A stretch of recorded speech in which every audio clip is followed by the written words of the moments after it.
নমস্কার, আপনারা শুনছেন মিস্ট্রি হাউস। আজ শুনবেন হিদেয়ো ইয়োকোয়ামার লেখা কাহিনী মোটিভ। গল্পটি প্রথম প্রকাশিত হয় 2000 সালে।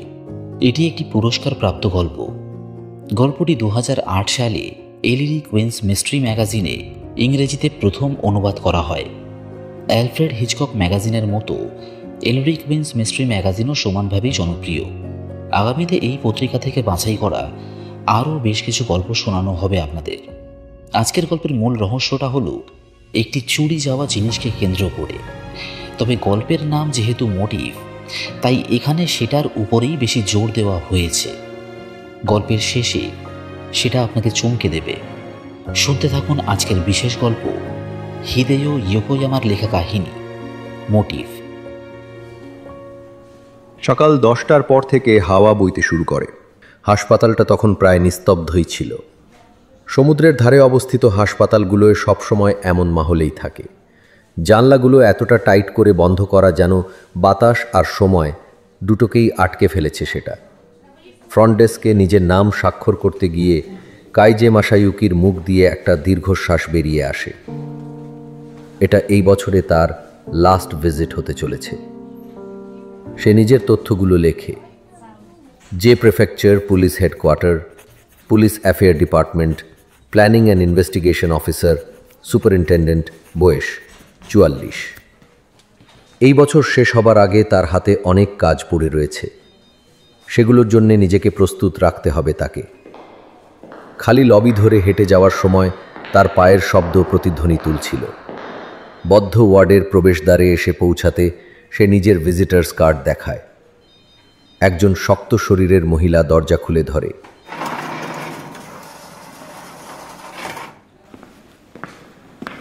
রোগীদের কেউ বসে রয়েছে, কেউ দাঁড়িয়ে রয়েছে দেওয়ালের কাছে, কেউ বা মেঝেতে। তাদের সকলের দৃষ্টি একেবারে শূন্য। ওর বাবা আছেন রিক্রিয়েশন রুমে। দেওয়ালের দিকে মুখ করে পা জোড়া ভাঁজ করে বসে আছেন তিনি। তার চুল এলোমেলো এবং তার পরনের সোয়েটারটা জরাজীর্ণ লাগছে। ওনার চোখ দুটো ঘুমে ভারী হয়ে রয়েছে, সুতরাং ওষুধ দেওয়া হয়েছে তাকে। এই কয়েক বছরে ওষুধের ডোজ অনেকটাই বাড়ানো হয়েছে, যেটা ধীরে ধীরে ছিনিয়ে নিয়েছে তার কথা বলা, তার ভাবভঙ্গি এবং তার অভ্যাস। প্রায় 1 মাস যাবৎ কাইজে তাকে দেখেনি, কিন্তু এখন বাবাকে দেখে ওর মনে হচ্ছে ওনার শরীর অনেকটা রোগা হয়ে গিয়েছে। দৃশ্যটা দেখা মাত্র বুকটা ভারী হয়ে আসে তার। আমি দেখা করতে এসেছি তোমার সাথে। ওর কণ্ঠ ভারী। সে বসে পড়ে তার বাবার পাশে। রাইস ক্র্যাকার ভর্তি ব্যাগটা টেনে নেয় নিজের কাছে। সেটা খুলে একটা বের করে সেখান থেকে। তুমি তো এটা পছন্দ করো, তাই না? ওর বাবা কোনো জবাব দেন না। তুমি খাওয়া দাওয়া ঠিক মতো করছো? আবার নিস্তব্ধতা। কাইজে দীর্ঘশ্বাস ছাড়ে। প্রায় 1 বছর হয়ে গেল সে বাবার কণ্ঠ শুনেছে। ওর বাবা একসময় একজন সম্মানীয় পুলিশ অফিসার ছিলেন। তার কাজের প্রতি নিষ্ঠা এবং তার ভদ্রতার জন্য সকলেই চিনত তাকে। যুদ্ধের সময় উনি ছিলেন একজন গুপ্তচর। সেখান থেকে কঠিন পরিশ্রম করে অবশেষে একজন পুলিশ অফিসার হয়ে ওঠেন তিনি। 40 বছর উনি নিজের পুলিশি পেশায় কাজ করেছেন, লোকের বিশ্বাস অর্জন করেছেন। কিন্তু তার অবসর এবং স্ত্রীর মৃত্যুর পর সবকিছু শেষ হয়ে গেল। কাইজে তার বাবার জরাজীর্ণ মুখের দিকে তাকায়। তার চিন্তা চলে যায় সেই সময় যখন সে প্রথম উপলব্ধি করেছিল কিছু একটা ঠিক নেই। এমনকি অবসর নেওয়ার আগে থেকেই ওর বাবার মধ্যে পরিবর্তন আসা শুরু হয়। উনি চুপচাপ হয়ে যান, নিজের চিন্তায় বিভোর থাকতেন। একজন পুলিশ হওয়া শুধু তার কাছে একটা পেশা ছিল না, সেটা ছিল ওনার জীবন। এবং নিজের ইউনিফর্ম উনি শেষবার যেদিন পরেছিলেন সেদিনই ওনার জীবন তার থেকে বিদায় নেয়। এই সময় একজন নার্সের কণ্ঠে ঘোর কাটে কাইজের। এক্সকিউজ মি, আপনি কে? আমি কাইজে। আসলে আমার বাবা সবসময়... ওহ, আপনি সেই ব্যক্তি। আমার মনে হচ্ছিল আপনার মুখটা চেনা চেনা লাগছে। নার্সের বুকে লাগানো নেম ট্যাগটায় নাম লেখা ইয়াগি আকানি। কাইজের মনে পড়ে তাকে। মেয়েটা তাকে পোস্ট কার্ড পাঠিয়েছিল তার বাবার নতুন নার্স জানানোর জন্যে। সে লিখেছিল, প্লিজ মাঝে মাঝে আসবেন। কিন্তু হয়তো তারপর তার মনে হয়েছিল কথাটা সরাসরি বলা হয়ে গেছে, তাই আরও যোগ করে, আমি জানি আপনি ব্যস্ত থাকেন। কথাটা 3 বার ব্যবহার করেছিল সে। প্লিজ এখানে আর কিছুক্ষণ থেকে যান, খুশি হয়ে বলল নার্স। সে তারপর ঝোঁকে কাইজের বাবার দিকে, আলতো করে তার কাঁধে হাত রাখে। দেখেছেন আপনার ছেলে আজ আপনার সাথে দেখা করতে এসেছে। আচমকা ওর বাবা বিড়বিড় করে ওঠেন। কাইজে অবাক হয়ে যায়। কতদিন পর সে তার বাবার গলা শুনতে পেল। সে দ্রুত তাকায় নিজের বাবার মুখের দিকে, কিন্তু তার অভিব্যক্তিতে কোনো পরিবর্তন নেই। জানি আপনি খুশি হয়েছেন, তাই না? খুশি? সেই বিষয়ে কাইজে নিশ্চিত নয়। ওর বাবার মুখ এখনো আগের মতোই রয়েছে। নার্স, কাইজে কিছু বলতে যায়, কিন্তু এই সময় ওর বুক পকেটে রাখা ফোনটা বেজে ওঠে। তার মরা, কাজের সময় শুধু এটা বেজে ওঠে। সে ফোন বের করতে করতে আকানের দিকে চায়। আকানের মুখের হাসি এখন মিলিয়ে গিয়েছে। এই সময় বিরক্ত করার জন্য ক্ষমা চাইছি। ওটা ছিল ইয়োকা, ওর সাবঅর্ডিনেট। একটা সমস্যা দেখা দিয়েছে। ডিপার্টমেন্ট চিফ বললেন আপনাকে এক্ষুনি আসতে। কি হয়েছে? আসলে আচ্ছা, আপনি কোনো ল্যান্ডলাইন থেকে ফোন করতে পারবেন? কাইজের অস্বস্তি হয়। সে উঠে দাঁড়ায় এবং যখন ফিরে তাকায় আকানের দিকে, মনে হয় মেয়েটা বুঝিয়ে এবার কেঁদে ফেলবে। আমি শীঘ্রই ফিরে আসব। সেখান থেকে বেরোনোর আগে নিজের বাবাকে বলে সে নার্সের স্টেশন ফোনটা ব্যবহার করতে চায়নি। ওপেন ওয়ার্ডে একটা পাবলিক ফোন রয়েছে। সে পুলিশ হেডকোয়ার্টারের নাম্বারটা ডায়াল করে। The chief of police affairs Kosuga সাথে সাথে জবাব দেয়। হ্যালো, কাইজে বলছি। কি ব্যাপার? কোসুগা জবাব দেওয়ার আগে একটু সময় নেয়। পুলিশ আইডি নোটবুকগুলো সবকটা নিখোঁজ, একসাথে 30টা। কি? 30 জন অফিসারের আইডি ডকুমেন্ট যেখানে রাখা ছিল সেখান থেকে সব চুরি গেছে। কাইজের নিঃশ্বাস আটকে যায়। আমি একটা এমার্জেন্সি মিটিং ডেকেছি। এক্ষুনি হেডকোয়ার্টারে এসো এবং সরাসরি কনফারেন্স রুমে চলে আসবে। ফোনটা রাখার আগে উনি আরও যোগ করলেন, তোমার পরিকল্পনা ব্যাকফায়ার করে গেছে। কাইজের নিজের স্থানে থমকে যায়। নতুন স্টোরেজ সিস্টেমের আইডিয়াটা ওরই ছিল। পুলিশ অফিসারদের নিজের আইডি বুকগুলো সবসময় নিজের সাথে করেই ঘুরতে হয়, এমনকি ডিউটিতে না থাকলেও। কিন্তু কাইজে উপদেশ দেয় একটা পরিবর্তন করার। অফিসারদের অফ টাইমে তারা নিজেদের আইডিগুলো ডিপার্টমেন্টের তত্ত্বাবধানে জমা রেখে দিতে পারে। এটা করার কারণ যাতে অফিসারদের কাছ থেকে আইডিগুলো কখনো চুরি না যায়। এই পরিকল্পনায় বিশেষ করে ক্রিমিনাল ইনভেস্টিগেশন থেকে অনেক ধাক্কাধাক্কির পর ওরা এই প্রক্রিয়া 3টে পুলিশ স্টেশনে পরীক্ষা করে দেখে। সব কিছু ঠিকঠাকভাবেই যাচ্ছিল আপাতত। এই সিস্টেমটা সমস্যা সমাধান করার পরিবর্তে বড় একটা সমস্যা তৈরি করে বসল। তোমার পরিকল্পনা ব্যাকফায়ার করে গেছে। কোসুগার কথাগুলো কানে বাজে কাইজের। পুরো ডিপার্টমেন্টে নিশ্চয়ই হইচই পড়ে গিয়েছে এতক্ষণে। কাইজে ছুটে যায় এক্সিটের দিকে। ওর মাথা যন্ত্রণা করছে। সিঁড়ি ধরে ল্যান্ডিংয়ে যাবার সময় ওর চোখে পড়ে আকানেকে। মেয়েটা বেদনা মাখা চোখে ওর দিকে তাকায়। আমি আসবো আবার। এছাড়া আর কিছু বলার নেই তার। তারপর সে বেরিয়ে পড়ে বাইরে। সমুদ্রের ঠান্ডা বাতাস এসে ধাক্কা মারে তার শরীরে। কাইজে ছোট রাস্তাটাই ধরে, কিন্তু তাও হেডকোয়ার্টার পৌঁছাতে প্রায় 1 ঘন্টা লেগে যায়। ততক্ষণে সকাল গড়িয়ে দুপুর হয়ে গিয়েছে।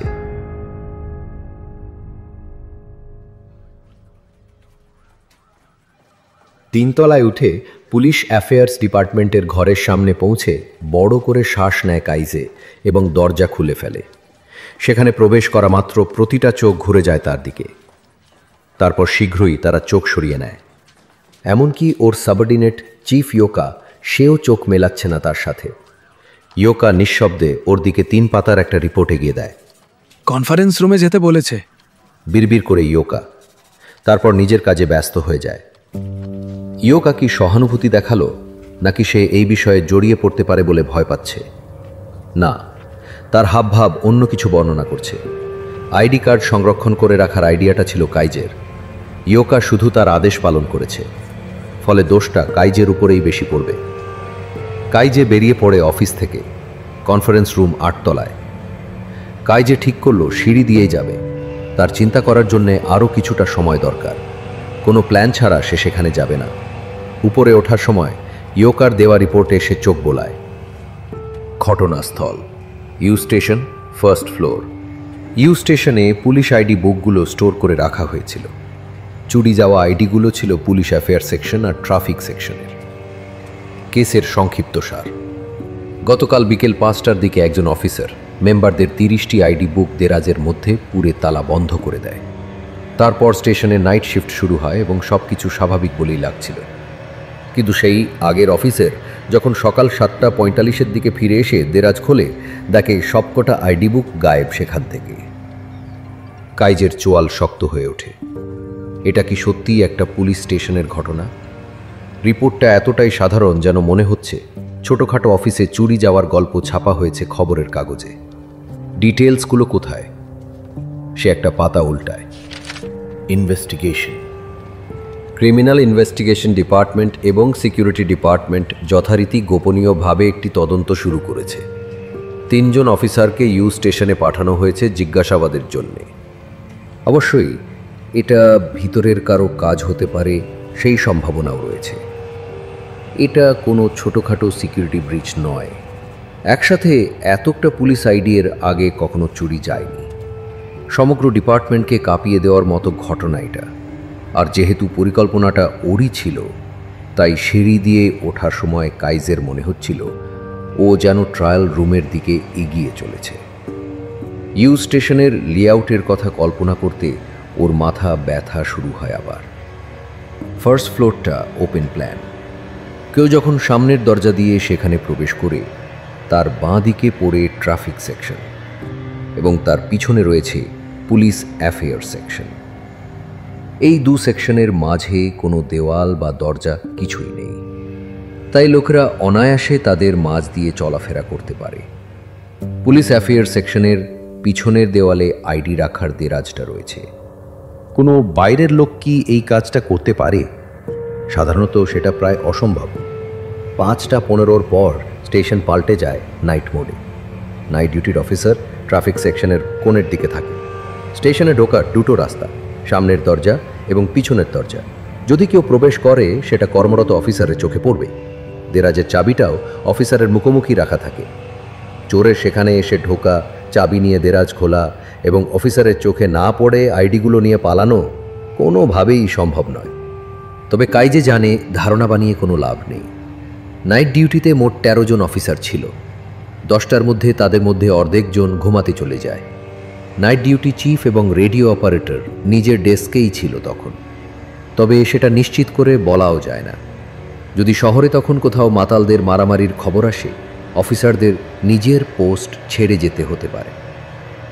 যদি এটা বাইরের কেউ করে থাকে, তাহলে কে করলো এটা? চরমপন্থীরা? কোনো কাল্ট মেম্বার? এই লোকগুলোর কথা প্রথমে মাথায় আসে কাইজের। এর আগেও এরকম খবর এসেছে। কিছু নির্দিষ্ট পুলিশ স্টেশনগুলোকে টার্গেট করা হয়েছিল, যেখান থেকে বন্দুক আর আইডি চুরি করার জন্য। খেপে থাকা প্রাক্তন অফিসারও যুক্ত হতে পারে এখানে। যদি তেমন কেউ চোর হয় যে ইউ স্টেশনে আগে কাজ করেছে, তাহলে সমস্ত প্রসিডিওর তার জানা থাকবে। কাইজেকে এটাই মনে করতে হচ্ছিল, কারা কারা কোনো সন্দেহের উদ্বেগ না করে সেখানে প্রবেশ করতে পারত।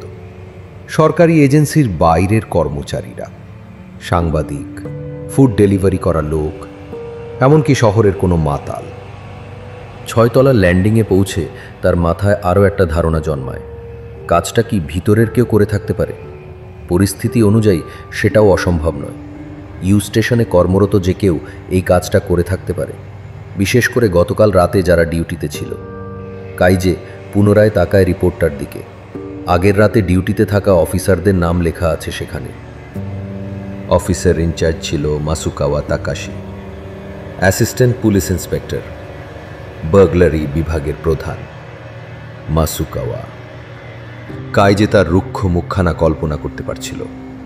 কাইজের ফোর্সে জয়েন করার 1 বছর আগে মাসুকাওয়া জয়েন করেছিল। তাদের মধ্যে কখনো কথা হয়নি, তবে কাইজে তার ব্যাপারে অনেক গল্প শুনেছে।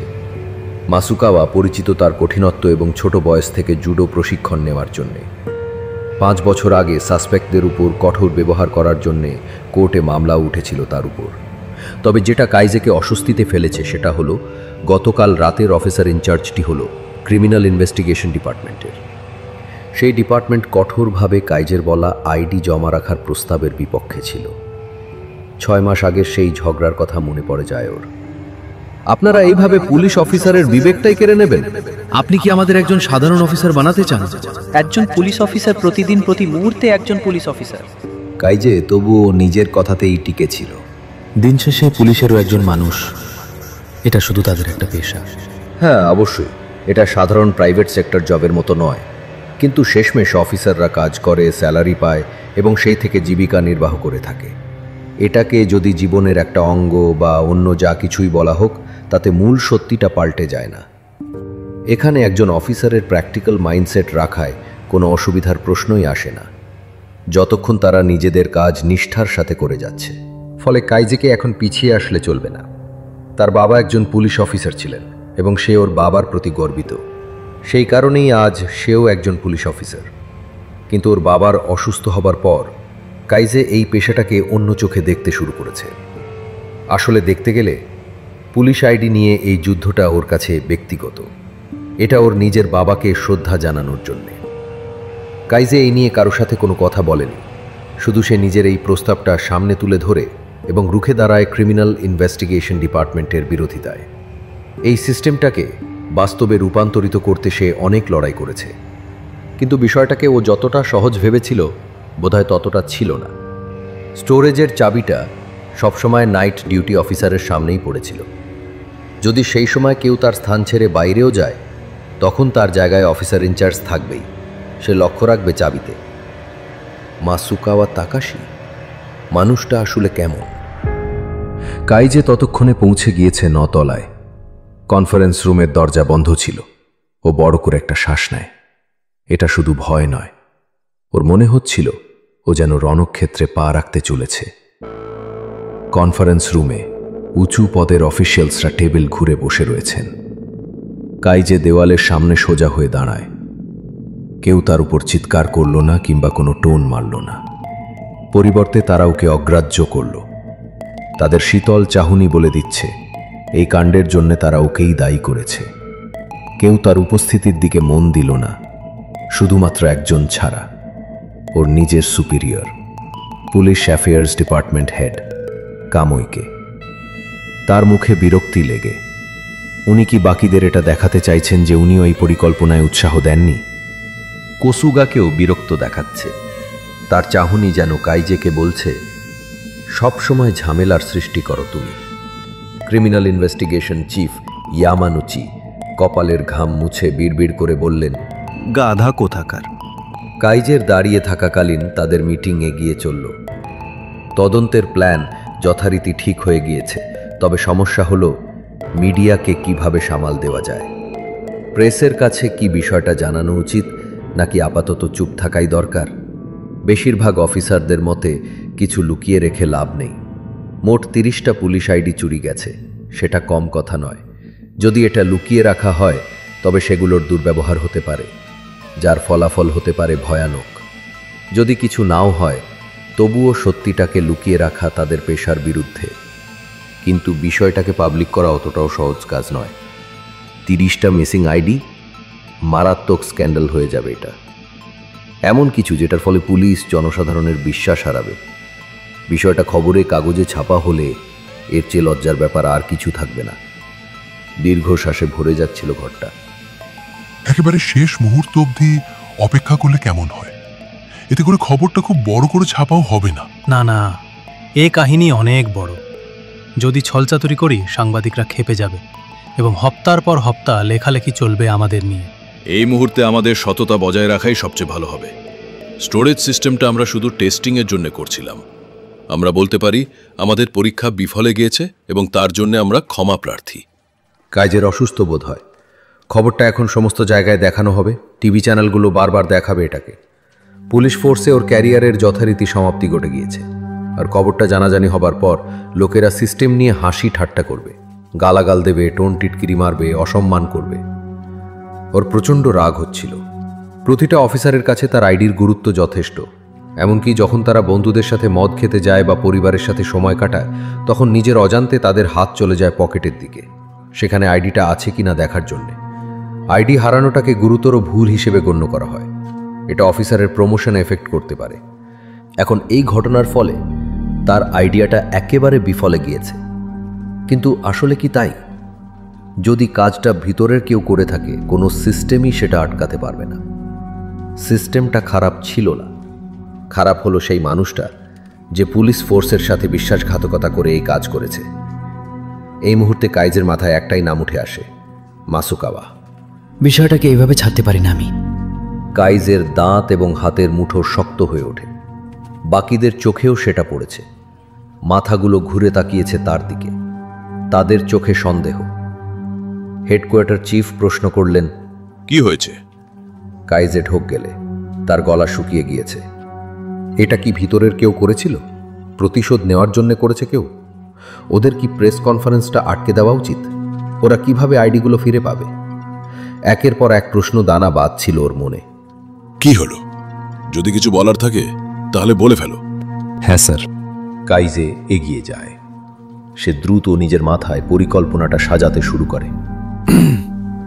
যেহেতু আমরা সন্দেহ করছি এটা ভিতরের কেউ করতে পারে, তাই আমার মতে তদন্ত শেষ হওয়া অবধি প্রেসের কাছে কিছু না বলাই উচিত। কেন?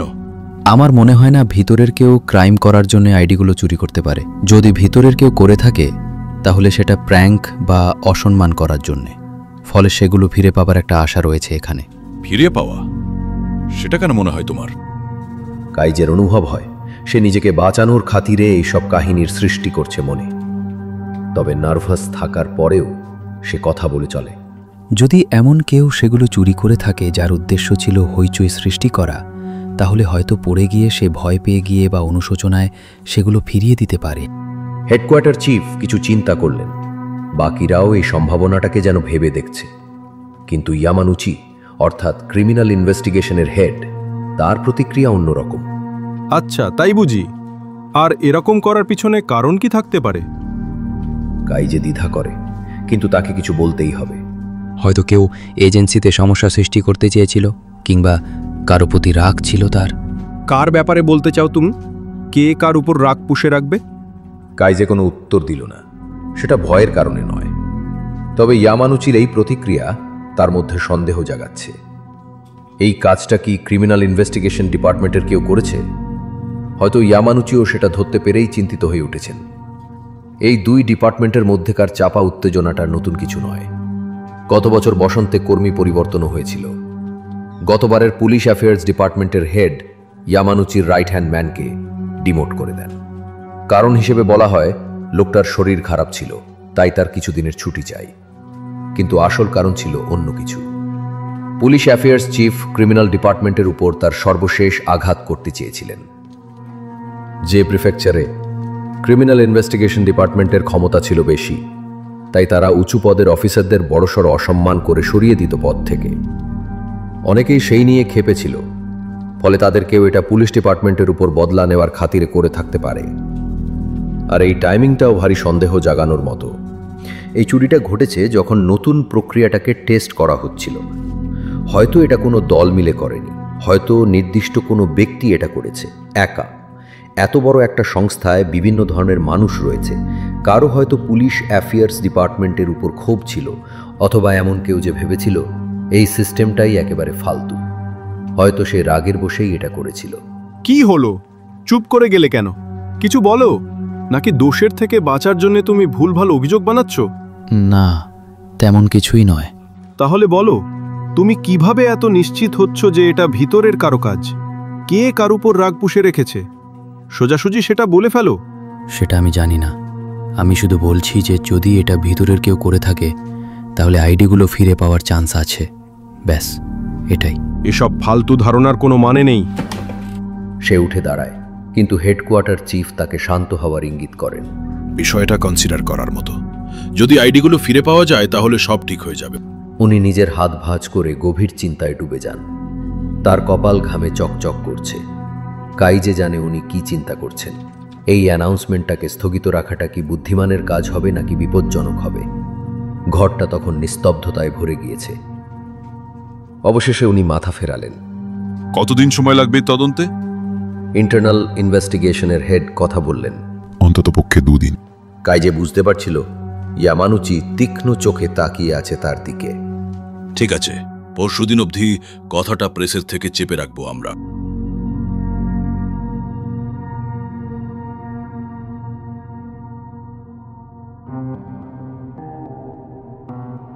কাইজে বাড়িতে ফোন করে জানিয়ে দেয় যে তার ফিরতে দেরি হবে। তারপর বেরিয়ে পড়ে পুলিশ হেডকোয়ার্টারের দিকে। সেটা সেখান থেকে 15 মিনিটের রাস্তা। শীতের সময়, তাই 4:30টার মধ্যেই আকাশ অন্ধকার হতে শুরু করেছে। কাইজে দীর্ঘশ্বাস ছাড়ে। 2 দিন সময় পাওয়া গেছে। সে বেশ কনফিডেন্সের সাথে সবাইকে কথা দিয়েছে, কিন্তু এখন বাস্তবে পা রাখতে সেটা সহজ মনে হচ্ছে না। তার কাছে মাত্র 2 দিন সময় আছে কালপ্রিটকে ধরার এবং চুরি যাওয়া আইডিগুলো ফিরিয়ে আনার। ও কি কাজটা সময় মতো করতে পারবে? ওর পাশে রাখা ছিল একটা ফাইল। সেখানে একজন সাসপেক্টের বিষয়ে লেখা, মাসুকাওয়া তাকাশি, ইউ স্টেশনে কর্মরত, criminal investigation section, chief of burglary, assistant police inspector, 45 বছর বয়স, 21 বার তাকে সম্মানিত করা হয়েছে। পুলিশ ডরমিটরিতে নিজের স্ত্রী এবং 2 মেয়েকে নিয়ে থাকে সে। এই লোকটার সাথে কাইজের এর আগে কখনো কথা হয়নি। এখন যখন ওর আগের উদ্বেগটা কেটে গিয়েছে, তখন ওর বিশ্বাস করতে কষ্ট হচ্ছে যে এই মাসুকাওয়া লোকটা সত্যিই অপরাধী হতে পারে। এখন ওর কাছে আর কোনো অপশন নেই, মাসুকাওয়ার উপর ফোকাস রাখতেই হবে। বাইরের কেউ করতে পারে সেই ধারণা সে মুছে ফেলেছে মন থেকে। বাইরে খোঁজ করা মানে মাঝ সমুদ্রে ঢিল খোঁজার মতো। কিন্তু 2 দিনের মধ্যে 13 জন অফিসারকে জিজ্ঞাসাবাদ করার কাজটা মোটেই সহজ নয়। এখনের জন্য ওকে মাসুকাওয়ার উপরেই নজর দিতে হবে এবং আশা রাখতে হবে কোনো একটা মোটিভ যাতে খুঁজে পায় সে। কিন্তু তার কাছে কি করে যাবে সে? ইন্টারনাল ইনভেস্টিগেশনের উপর এই কেসের পুরো দায়িত্ব রয়েছে। তারা কাইজেকে নিজের মতো জিজ্ঞাসাবাদ করতে দেবে না। পুলিশ অ্যাফেয়ার্স ডিপার্টমেন্ট থেকেও কোনো সাহায্য পাওয়া যাচ্ছে না। ওর বস শুধু ওকে একটা কথাই বলেছে, প্রেস কনফারেন্সের জন্য স্টেটমেন্ট লেখো। ইউ স্টেশনের সামনে আসতে গাড়ি থামায় কাইজে। বিল্ডিংয়ের 6 তলার আলো জ্বলছে। সেখানেই জিজ্ঞাসাবাদ করা হচ্ছে তাহলে। ও ভেবেছিল স্টেশনে নিশ্চয়ই হইচই লেগে থাকবে, কিন্তু সেখানটা অদ্ভুতভাবে নিস্তব্ধ। ওর চোখে পড়ে 2 জন মানুষকে, ইয়ামাজাকি তোমোয়ায়ো, একটা বহু পুরনো কর্মচারী, আর একজন ইয়াং অফিসার। এটাই আমার সুযোগ, মনে মনে ভাবে কাইজে। ইয়ামাজাকি ইউ স্টেশনে প্রায় 30 বছর যাবৎ কাজ করছেন। ওনার 3 সন্তান রয়েছে, যাদের 2 জন যথারীতি প্রাপ্তবয়স্ক। কাইজে নিজেও ইউ স্টেশনে 2 বছর কাজ করে গিয়েছে, ফলে সে চেনে তাকে। যদি কারো কাছে ভিতরের খবর জানা থাকে তাহলে সেটা ইয়ামাজাকি। অনেক দিন পর আবার দেখা হলো। ইয়ামাজাকি হাসেন, কিন্তু যখন উনি উপলব্ধি করলেন কেন কাইজে ওখানে এসেছে, ওনার হাসি উবে যায়। ব্যাপারটা সত্যি দুঃখজনক। হ্যাঁ, কে করতে পারে এরম? তার কথায় কাইজে অস্বস্তি বোধ করে। কে করতে পারে বলে মনে হয় মিস্টার ইয়ামাজাকি? আমার কোনো ধারণাই নেই, শুধু এইটা নিশ্চয়তা দিয়ে বলতে পারি যে আমি করিনি। কাইজি চাইছিল মাসুকাওয়ার বিষয়ে প্রশ্ন করবে, কিন্তু সরাসরি তার প্রসঙ্গ তুলে আনাটা সহজ নয়। পরিবর্তে সে তাকায় দেওয়ালের দেরাজটার দিকে। সে দেখল দেরাজের হাতলে হালকা পাউডার লেগে। বসুন মিস্টার কাইজে, আমরা চা খেতেই এসেছিলাম। কাইজে তাকায় ওনার পাশে চায়ের ট্রে হাতে দাঁড়িয়ে থাকা যুবক অফিসারটির দিকে। তার নাম কামিয়া জুনিজি। তার চোখ দুটো উজ্জ্বল এবং আগ্রহ মিশে তাতে। ছেলেটার মুখের সরলতা ওকে মনে করিয়ে দিল তার বাবার হাসপাতালে দেখা ইয়াগি আকানের কথা। আমাদের এই মাস্টার কামিয়ার রেকর্ড খুবই দুর্দান্ত। একদিন সেও আপনার মতই গুরুত্বপূর্ণ হয়ে উঠবে, গর্বের সাথে বললেন ভদ্রলোক। মিস্টার কাইজে, আমাদের সেকশনও কি সন্দেহের মধ্যে আছে? সকাল থেকে পুলিশ অ্যাফেয়ার্স ডিপার্টমেন্টের মোট 4 জন অফিসারকে উপরতলায় জিজ্ঞাসাবাদ করা হয়েছে। তাই হয়তো ইয়ামাজাকি কাইজের কাছে জানতে চান আসলে কি চলছে ওদের মাথায়। কাইজে বুঝে শুনে উত্তর দেয়, আমার তেমন কিছু মনে হয় না, ওরা শুধু সমস্ত সম্ভাবনাকে যাচাই করে দেখছে। এই উত্তর শুনে ইয়ামাজাকি সন্তুষ্ট হন, কিন্তু কাইজের তেমন কিছু হলো না। তার করা প্রশ্নটা ওর মনে সন্দেহের ছাপ ফেলছে। কাইজে এখন ভাবতে শুরু করেছে, আসল চোর কি পুলিশ অ্যাফেয়ার্স ডিপার্টমেন্টে কেউ হতে পারে? শুরুতে সে শুধু একটা ধারণা লাগাচ্ছিল যে সেদিন রাতে কর্মরত অফিসারদের কেউ এতে জড়িত থাকতে পারে, কিন্তু এখন মনে হচ্ছে যে লোকটা দেরাজ সুরক্ষার ইনচার্জ ছিল সেও এখানে একজন সাসপেক্ট। সেই লোকটা খুব সহজেই আইডিগুলোর অ্যাক্সেস পেয়ে যেতে পারে। তার পক্ষে কাজটা খুবই সহজ হবে। আইডিগুলো দেরাজে রাখার ভান করে দেরাজটা খালি অবস্থাতেই সে বন্ধ করে দিতে পারবে। দেরাজের দায়িত্ব কার উপর ছিল সেটা ফাইলে চেক করার দরকার ছিল না কাইজের। ডিপার্টমেন্টের সকলেই আর্মি সার্জেন্টকে চেনে। যদি কেউ এই নামে তাকে না চিনতে পারে, তার মানে সে এই এলাকার কেউ নয়। ওয়াদা তরু একজন 59 বছর বয়সের পুলিশ সার্জেন্ট। রুলসের বিষয়ে অত্যন্ত কঠোর থাকার জন্য উনি বিশেষভাবে পরিচিত। অফিসাররা ঠিক করে স্যালিউট না করলে উনি ভালো মতো ধমক দেন এবং কাদের দিয়ে ঘরদোর পরিষ্কার করার শাস্তি দেন তিনি। এমনকি উনি একবার একজন কম বয়সী অফিসারকে থাপ্পড়ও মেরেছিলেন, কারণ ছেলেটা ঠিক করে টুপি মাথায় দেয়নি সেদিন। অনেকের কাছেই উনি বিরক্তিকর, তবে তারা জানে ওনার ডিসিপ্লিন কতটা দরকার এই পুলিশ ফোর্সে। কাইজের সাথে একবার দেখা হয়েছিল তার, তখন ওর বয়স ছিল কম। ওয়াদার সাথে 1 বছর কাজও করেছিল সে, যদিও ওয়াদা তখন ওর বস ছিল না, তাও উনি ওকে প্রায় সময় জ্ঞান দিতেন। এটাও মনে করাতেন যে কাইজের বাবা একজন দুর্দান্ত অফিসার ছিলেন, যেটা পছন্দ হতো না কাইজের। কিন্তু যদি ওয়াদার চোর হন তাহলে এটা বড় সড়ো স্ক্যান্ডেল হয়ে দাঁড়াবে। উনি কঠোরভাবে রুলস ফলো করতেন। সত্যি সত্যি কি উনি এখন নিয়ম অমান্য করতে পারেন? উনার অবসর নেওয়ার সময় হয়ে এসেছে, সম্ভবত আর কয়েক মাসের মধ্যে।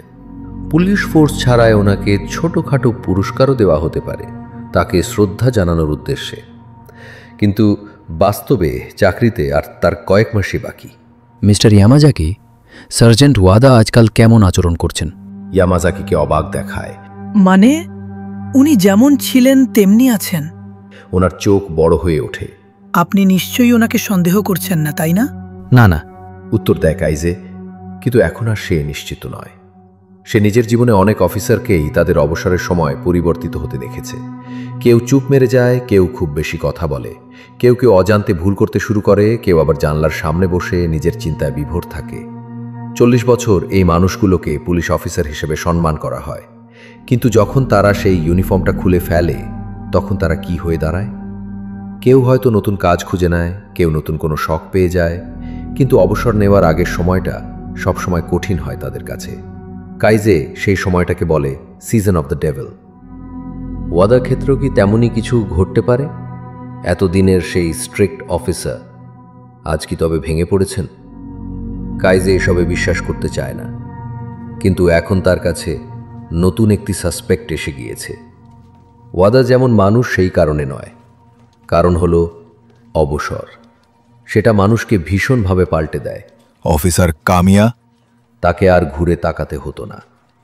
সে জানে এটা কার কণ্ঠ। Hello sir. ওয়াদা তাকে উদ্দেশ্য করে বাও করেন, কিন্তু তারপর উনি ওকে সম্পূর্ণ অগ্রাহ্য করে যান। পরিবর্তে উনি তাকান কামিয়ার দিকে এবং ছুড়ে দেন নিজের অর্ডার। টেবিলটা অত্যন্ত নোংরা হয়ে রয়েছে, একটা মোছার কাপড় নিয়ে এসো, তারপর ভালো করে পরিষ্কার করো সেটাকে। ওনার এই আদেশের কণ্ঠটা ঠিক আগের মতোই রয়েছে, সেই আগের মতোই চোখের দৃঢ়তা। তার দাঁড়ানোর ভঙ্গি অনেকটা দেব মূর্তির মতো, তবে এখন তার চুলে অনেকটাই পাক ধরেছে, গালেও লম্বা লম্বা বলি রেখা। ওনাকে দেখতে লাগছে শক্তিশালী। তবে কাইজে উপলব্ধি করল ওয়াদার অনেকটাই বয়স হয়েছে। আর্মি সার্জেন্ট আজ একজন বৃদ্ধ সৈনিক। কামিয়ার ঠিক করে টেবিলটা পরিষ্কার করার পর ওয়াদা চলে যান নিজের ডেস্কে এবং বাড়ি যাওয়ার জন্যে জিনিস গোছাতে শুরু করেন। কাইজে তাকায় ঘড়ির দিকে, 5:15 বাজে। সে চাইছিল ওয়াদার সাথে কথা বলতে, কিন্তু দ্বিধা করে।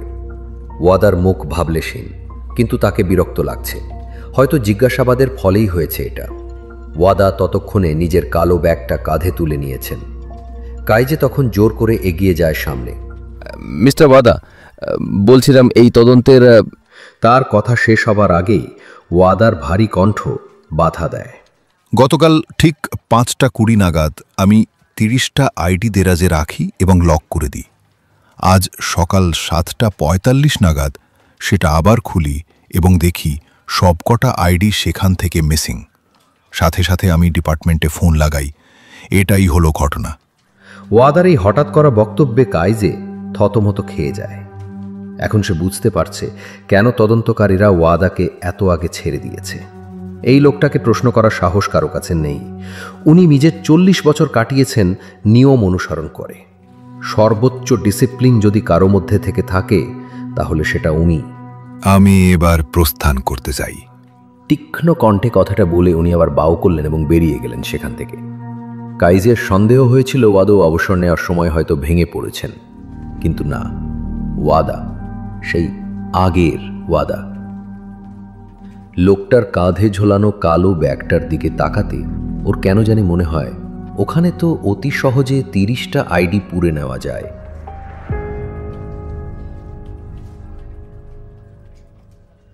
কাইজে অপেক্ষায় থাকে মাসুকাওয়া তাকাশির জন্যে। তখন 6টা বেজে গিয়েছে। ইয়ামাজাকি এবং অফিসার কামিয়া ততক্ষণে বাড়ি চলে গেছেন। কাইজে ওখানে একাই বসে।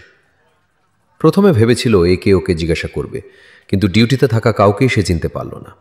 একটু পরপর ট্রাফিক সেকশনের অফিসারগুলো ওর দিকে সন্দেহের চোখে তাকাচ্ছে, নিজেদের মধ্যে ফিসফিস করছে। নিজে খাবার খেতে খেতে কাইজে নজর রাখে সিঁড়ির দিকে। ধীরে ধীরে অধৈর্য হয়ে পড়ছিল সে যদিও জানে এই জিজ্ঞাসাবাদে কালপ্রিটকে খুঁজে পাওয়া যেতেও পারে, কিন্তু সম্ভাবনা অনেক কম। মাত্র 3 জন লোক জিজ্ঞাসাবাদের কাজটা করছে। মোট 17 জন অফিসার ছিল গত রাতে। তাদের মধ্যে 6 জনকে জিজ্ঞাসাবাদ করা হয়ে গিয়েছে, এখনো বাকি 11 জন। কাইজে একটা দীর্ঘশ্বাস ছেড়ে হেলে যায় কাউচে। ওয়াদার চলে যাওয়ার পরেও তার ছাপ যেন সেখানে লেগে।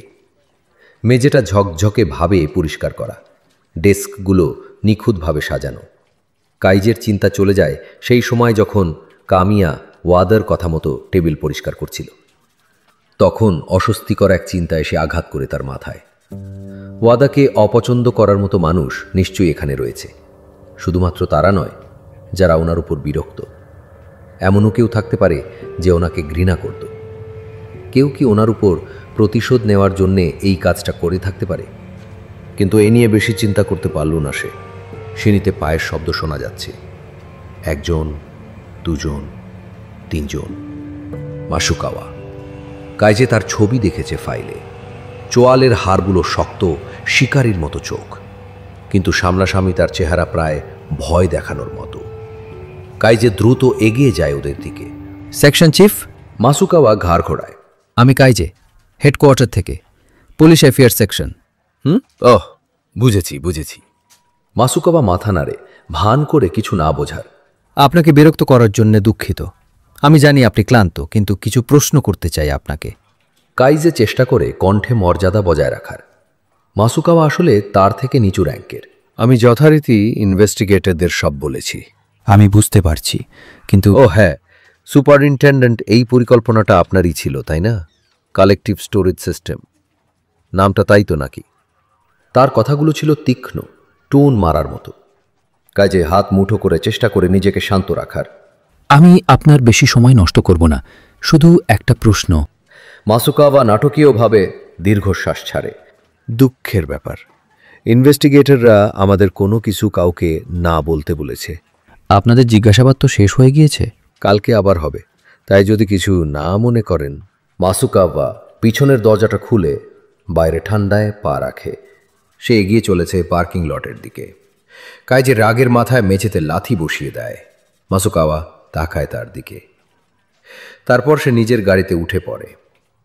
হঠাৎ করেই কাইজের কেমন অস্বস্তি লাগে। ইনভেস্টিগেটররা কি ওর গাড়িটা চেক করে দেখেছে? মাসুকাওয়া সারা রাত স্টেশনে ছিল। ওয়াদা সকাল 7:45-এর দিকে এসে দেখেন আইডিগুলো নেই দেরাজে। সুতরাং ঘটনাটা ঘটেছে রাতের দিকে। সেই সময় কারোডি স্টেশনে ঢোকার অনুমতি নেই।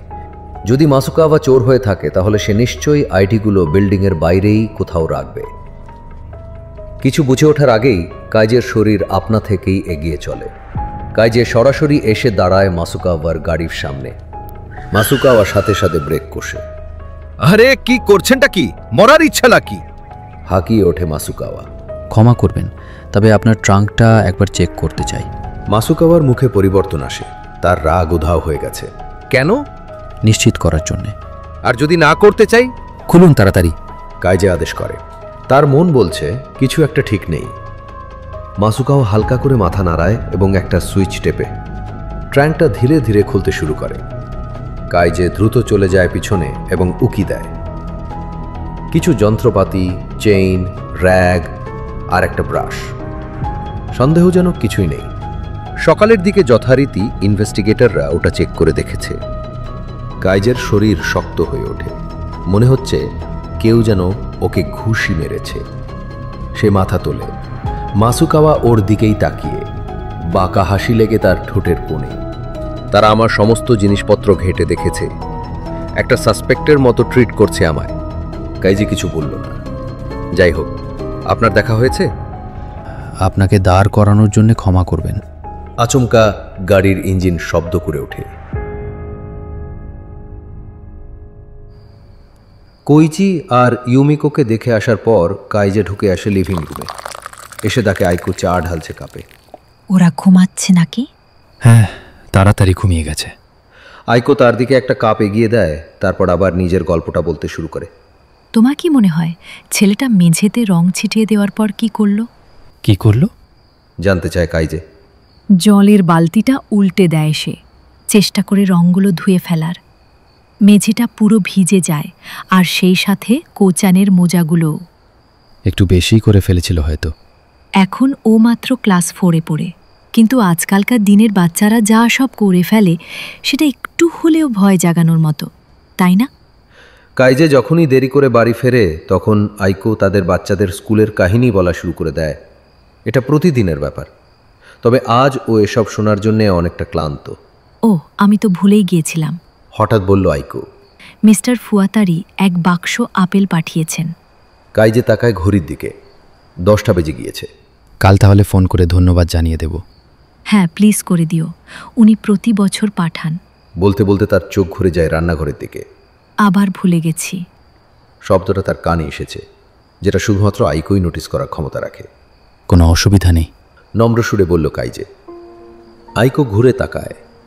তার মুখ ফ্যাকাশে, তার হাত দুটো বুকের কাছে চলে যায়। নিঃশ্বাসটাকে স্থির রাখার চেষ্টা করছে সে। প্রায় 5 বছর কাইজের বাবা ওদের সাথে থাকতেন। তাকে পাহারা দিত আইকো। গ্যাস ভালভ, ওষুধ, ছুরি, দড়ি, যাবতীয় যা যা জিনিস আত্মহত্যার জন্য ব্যবহার করা হয় সেগুলোর উপর নজর রেখেছে সে, প্রতিদিন, প্রতি ঘন্টা, যার ফলে আজ ওর বাবা বেঁচে আছেন। কিন্তু এসব আইকোর উপরেও প্রভাব ফেলে। মনের স্থিরতা হারিয়েছে সে আগের থেকে। চুলেও পাক ধরা শুরু হয়েছে। আইকো আলতো করে ডাক দেয় কাইজেকে। তুমি আজ বাবার সাথে দেখা করতে গেছিলে, তাই না? কাইজে জবাব দেয় না। কেমন আছেন? আগের মতোই। আচ্ছা, ঠিক আছে, পরের বার আমিও যাব। কাইজে চুপ থাকে। ওর বাবার অসুস্থতা আইকোর উপরেও প্রভাব ফেলেছে। যদি মেয়েটা আবার ওনাকে ওই অবস্থায় রাখে তাহলে হয়তো আবার ফিরে যাবে সেই দিনগুলোতে। সেটা কাইজে চায় না।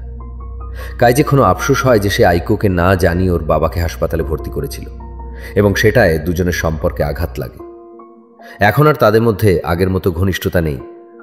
আর যখনই ওরা ওর বাবাকে নিয়ে কথা বলে তখন সেই দূরত্বটা স্পষ্ট অনুভব হয় কাইজের। আইকোর ঘুমাতে যাওয়ার পর সেও শুয়ে পড়ে। খুব ক্লান্ত লাগছিল তার। সেই দিন সকালে সে যায় হাসপাতালে। তারপর স্টেশন থেকে ফোন আসে আইডিগুলো চুরি গেছে। খবর পেতেই সে ছোটে অফিসে। সেখানে মিটিংয়ে সব দোষ সে নিজের ঘাড়েই নিয়ে নেয়। মাসুকাওয়াই কি দোষী? কাইজে সেটা জানে না। মাসুকাওয়া পরিষ্কারভাবে পুলিশ অ্যাফেয়ার্স ডিপার্টমেন্টকে পছন্দ করে না এবং তার ব্যবহারও ভালো নয়। কিন্তু তাকে সত্যি কি সন্দেহ করা যায়? হতে পারে। কিন্তু যদি সে এই কাজটা করে থাকে তাহলে কি নিজেকে শান্ত রাখা সম্ভব তার পক্ষে? আর তাছাড়া ওর গাড়ি বা জিনিসপত্রের মধ্যে আইডিগুলো পাওয়া যায়নি। সেই রাতে মাসুকাওয়া সারা রাত ওখানেই ডিউটিতে ছিল। ফলে তার কাছে চুরি করার সুযোগ ছিল খুবই কম, কিংবা বলা ভালো সে হয়তো শেষ ব্যক্তি যে এটা করতে পারে। কাইজে দীর্ঘশ্বাস ছাড়ে। ও হয়তো ব্যাপারটাকে ভুলভাবে চিন্তা করছে। সে শুরু থেকেই চাইছিল যে মাসুকাওয়াই যেন দোষী হোক। যদি বাইরের কেউ আইডিগুলো চুরি করে থাকে তাহলে কাইজের এই স্টোরেজ সিস্টেমের পরিকল্পনাটা একেবারে ব্যর্থ। কিন্তু যদি ভেতরের কেউ হয়, বিশেষ করে ক্রিমিনাল ইনভেস্টিগেশন ডিপার্টমেন্টের কেউ, তাহলে বিষয়টা আলাদা। সেক্ষেত্রে দোষটা কাইজে বা সিস্টেমের উপর পড়বে না। যে অপরাধটা করেছে তার উপর পড়বে সব। ক্রিমিনাল ইনভেস্টিগেশন হেড ইয়ামানুচি ওকে আর কোনো কিছু বলতে পারবে না। ভিতরে ভিতরে কাইজের একটা আজব উপলব্ধি হয়। সে নিজেকে বিশ্বাস করানোর চেষ্টা করছিল মাসুকাওয়াই মূল কালপ্রিট। সে শুধুমাত্র ওকে বেছে নিয়েছিল কারণ সেটাই ওর কাছে যথাযথ লেগেছিল বলে। এমনকি যদি মাসুকাওয়া কাজটা করেও থাকে তখনও কাইজের কোনো কিছুই করার নেই। 20 বছর যাবৎ মাসুকাওয়া দক্ষতার সাথে গোয়েন্দার কাজ করে এসেছে। অন্যদিকে কাইজের কাছে তদন্ত করার কোনো অভিজ্ঞতা নেই, ফলে কাজ শুরু করার আগেই সে হেরে যাবে। এই কাজটা অভিজ্ঞদের করতে দেওয়াই ভালো। একটা দীর্ঘশ্বাস ছেড়ে সে উঠে বসে এবং তুলে ধরে নিজের ব্রিফকেসটা। প্রেস অ্যানাউন্সমেন্টের বক্তব্য লেখার জন্যে একটা কাগজ বের করে সে। তারপর 30 মিনিট কেটে যায় এবং তারপর 1 ঘন্টা, কিন্তু হাতের কলম নড়ল না। কি জন্যে এই কাজটা সে করবে? এই কারণেই কি সে আজ পুলিশ অফিসার হয়েছিল? হতাশায় ভরে উঠছিল ওর মন। সে সর্বদা নিজের বাবাকে শ্রদ্ধা করেছে, যে মানুষটা নিজের সারা জীবন কাটিয়েছে পুলিশ অফিসার হিসেবে। কাজে তারই পদচিহ্ন অনুসরণ করেছে, কখনো প্রমোশন বা নিজের র্যাঙ্ক বাড়ানোর কথা ভাবেনি। শুধু সে চেয়েছিল ফিল্ডে নামতে, রাস্তায় পেট্রোলিং করতে, কেস সলভ করতে। কর্মক্ষেত্রে সকলের সাপোর্টও পেয়েছে ওর সুপিরিয়ররা, বিশেষ করে যারা ওর বাবার সাথে কাজ করেছিল। তারা সব সময় উৎসাহ দিয়েছে তাকে, বলেছে নিজের বাবার মতো হও কিংবা তার চেয়েও ঊর্ধ্বে যাও। কাজে পরিশ্রম করেছে, প্রমোশন এক্সামগুলো পাশ করা, দায়িত্ব কাঁধে নেওয়া। কাজটা ছিল ক্লান্তিকর। ওর সব সময় মনে হতো আরও কিছু যেন করা বাকি আছে তার। যতবার সে প্রমোশন পেয়েছে, মনের মধ্যে কোনো এক কণ্ঠ এসে জানান দিত, ব্যাস এতটাই, এখানেই থেমে যাও, এটাই তোমার প্রাপ্য। যখন ওর বাবা অসুস্থ হন, তখন থেকে কাইজে নিজের পেশাটাকে অন্যভাবে দেখতে শুরু করে। তবে উচ্চপদস্থ কর্মচারীগুলো তাকে সাপোর্ট দিয়েছে, গুরুত্বপূর্ণ ভূমিকাগুলো জায়গা করে দিয়েছে, যেমন শিক্ষা বিভাগ, general affairs, police affairs lead করার জন্যে প্রশিক্ষিত করা হয়েছে তাকে। আর এখন আমায় দেখো, ভাবে কাইজে। যে সংস্থা একসময় তাকে উঁচুতে তুলেছিল, আজ তার একটা ভুলের জন্যে চেপে বসেছে তার উপর, দোষ দিয়েছে তাকে। হতাশার দরুন সে পেনটা ফেলে দেয় হাত থেকে। বাচ্চাদের ঘর থেকে এই সময় একটা কাশির শব্দ ভেসে আসে। নিঃশব্দে সে দরজাটা খুলে। কুইচি নিজের বিছানায় কুকড়ে শুয়ে আছে, তার চাদরটা মেঝেতে পড়ে, ইউমিকোর চাদরটাও নিচে পড়ে। দুজনে একই ভঙ্গিতে শুয়ে রয়েছে। কাইজে দেখে শুনে তাদের গায়ে চাদর দিয়ে দেয় এবং খানিকক্ষণ তাকিয়ে থাকে ওদের মুখগুলোর দিকে। মনটা ভরে যায় খুশিতে। নিজেদের সন্তানদের সময় দিতে চেষ্টা করেছে সে। যদি সে তাদের সাথে ডিনার না করতে পারে, তাহলে অন্তত চেষ্টা করেছে তাদের ঘুমিয়ে পড়ার আগে বাড়ি ফেরার, যেটা ও নিজের বাবাও কখনো করতে পারতেন না। কিন্তু শীঘ্রই এটাও পাল্টে যাবে। পরের বসন্তকাল আসার আগে ওকে ট্রান্সফার করে দেওয়া হবে, অনেক দূরে পাঠিয়ে দেওয়া হবে ওকে। আর তখন তেমন একটা বাড়ি আসতে পারবে না সে, হয়তো 3 বছর কি 5 বছর পর পর, কিংবা তারও বেশি সময় লাগতে পারে। সে নিজের পরিবারকে তার সাথে অত দূর নিয়ে যেতে চায় না। বাচ্চাগুলোকে তাদের বন্ধুদের থেকে দূরে করে দেওয়াটা খুবই নিষ্ঠুরতার কাজ হবে, তাই সে একাই যাবে। কাইজি আবার ফিরে আসে লিভিং রুমে।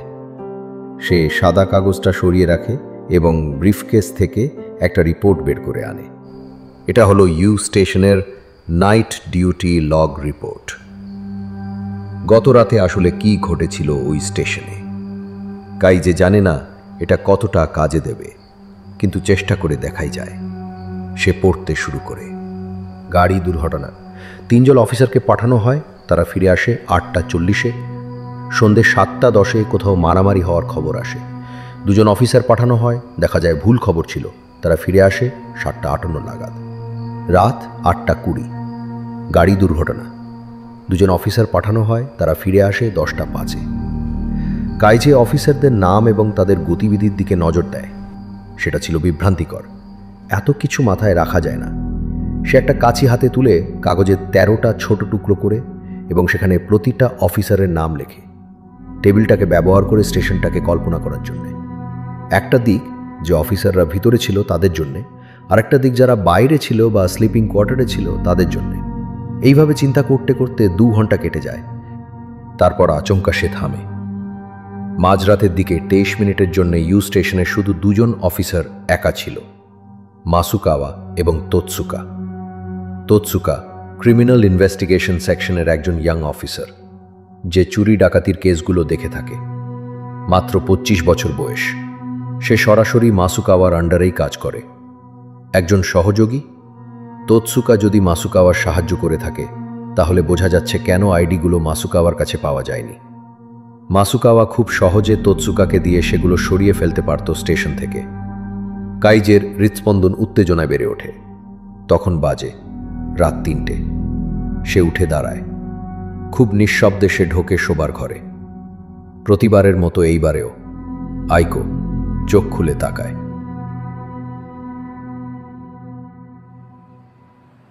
হ্যালো, আমার আসতে একটু দেরি হবে। সকাল সকাল কাইজে ফোন করে অফিসে। ইয়োকা সাথে সাথে ফোনটা নিয়ে গিয়ে দেয় সেকশন চিফকে। চিফ কোসুগা জিজ্ঞেস করলেন না কাইজের কেন দেরি হবে। উনি শুধু বললেন তাড়াতাড়ি করতে আর প্রেস কনফারেন্সের জন্য ড্রাফট সাবমিট করে দিতে, যেটা পরদিন দুপুর 1টা নাগাদ আছে। 9টা নাগাদ সে চলে যায় ইউ স্টেশনের ডমিটরিতে। কেয়ারটেকারকে জানিয়ে সে তারপরে এগিয়ে যায় 2 তলার দিকে, রুম নাম্বার 203। তোৎসুকা তখন ঘুমাচ্ছে। নাইট ডিউটি অফিসারদের শুধুমাত্র 4 ঘন্টা ঘুমানোর অনুমতি আছে। অফিসার তোৎসুকা? কাইজে ভদ্রভাবেই হালকা ঠেলা দেয় তাকে। তোৎসুকা কিছু একটা বিড়বিড় করে ওঠে, তারপর আচমকা উঠে বসে সে। গুড মর্নিং স্যার, দ্রুত বলে তোৎসুকা। এখানে কাজ শুরুর আগে তোৎসুকা একটা পুলিশ বক্সে কাজ করত। সে এখনও পুরোপুরি ডিটেকটিভ হয়ে ওঠেনি। তার মুখখানা গোলগাল, অনেকটা আলুর মতো, কিন্তু তীক্ষ্ণ, চোখে দৃঢ়তা। আজ আমাকে ইন্টারনাল ইনভেস্টিগেটরকে জবাব দিতে হবে, তাই কিছু বলতে পারবো না আপনাকে। এখন সে ঠিক মতো উঠে বসেছে। অতটা অদম্য হওয়ার দরকার নেই। আমি শুধু জানতে চাই গত রাতে স্টেশনের অবস্থা কেমন ছিল। কাইজে যা যা প্রশ্ন করল তোৎসুকা তার উত্তর সেই একই দিল। সে কিছু বলতে পারবে না। কাইজে আশা রেখেছিল যে মাসুকাওয়ার মতো একজন দক্ষ গোয়েন্দা নিজের মুখ বন্ধ রাখলেও ইয়াং অফিসারটি হয়তো মুখ খুলবে, কিন্তু যা দেখা যাচ্ছে ক্রিমিনাল ইনভেস্টিগেশন ডিপার্টমেন্টের অফিসারদের আনুগত্য খুবই গভীর। ঠিক আছে, তাহলে তুমি শুধু নিজের একটা মতামত দাও। আমি কোনো ইন্টারোগেশন করছি না। তোৎসুকা চুপ করে অপেক্ষা করল। তোমার কি মনে হয় এই কাজটা বাইরের কেউ করেছে? না স্যার। কেন? সেদিন রাতে আমরা ডিউটিতে ছিলাম, আমরা কাউকে ভিতরে ঢুকতে দেইনি, এমনকি একটা বিড়ালকেও না। তাহলে এটা নিশ্চয়ই ভিতরের কেউ করেছে, তাই তো? সেটা আমি জানি না। যদি এটা বাইরের কেউ না করে থাকে, তার মানে নিশ্চয়ই ভিতরের কেউই করেছে, তাই নয় কি? বলতে পারবো না স্যার। তোৎসুকাকে নাড়ানো গেল না। কাইজে চেষ্টা করল অন্য প্রশ্ন করার।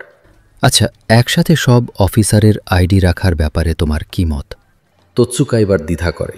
ওয়েল, সেটাও আমি ঠিক বলতে পারবো না। কাইজে উঠে দাঁড়ায়। ঠিক আছে, আমি আসছি, তুমি এবার ঘুমাতে পারো। কাইজে বেরোতে যাচ্ছিল, ঠিক সেই মুহূর্তে তোৎসুকা কথা বলে ওঠে।